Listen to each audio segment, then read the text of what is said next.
To the Telegraph, Eddie, and I thought that same-sex marriage debates were over and done with, but they're back. Clearly not. Disagreeing with same-sex marriage doesn't make you evil, says Rowan Williams, former Archbishop of Canterbury. It makes you a bit stupid, in my opinion. It's funny, I've always had an issue with why, when there's big debates on stuff, we go to the church. Like these learned gentlemen who believe in imaginary friends, and it's like they're meant to be so educated. It's like, but I'm not a religious man in any way, shape, or form. Would never have guessed, mate. But it's just like, why do we listen to these people?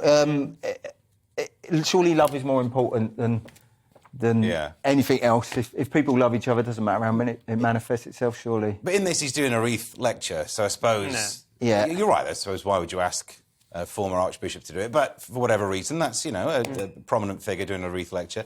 It's an interesting point that in this time of cancel culture, disagreeing should be fine.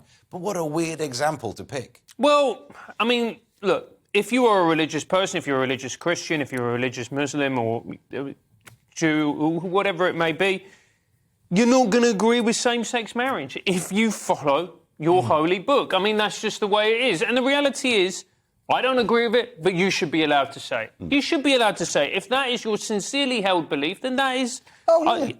Yeah, that's fine. But it's not something that you can just impart on everybody else and say and call people evil if they do this. Love isn't evil. Yeah. Yeah, as simple as that. But the wider point without that example, I think, is a good thing to say. That in this time where there's a lot of... I mean, I don't even like using the phrase cancel culture because then it's a side debate about what that means. But there are some strong ramifications if people disagree with each other. Instead of just being able to sit with the idea that we might not think exactly the same thing on something. If I find someone who disagrees with me, I want to remove them from having a say. It's a... We're going through a very controlling time, aren't we? We're going through a very controlling time, and I really, really despair at that, actually, at the moment we have. Do you remember when, like, 10, 15 years ago, you used to go to a wedding and your uncle was there and you used to drink a bit much and you used to say something, everyone would go, oh, ignore him, it's just Uncle Ron, or...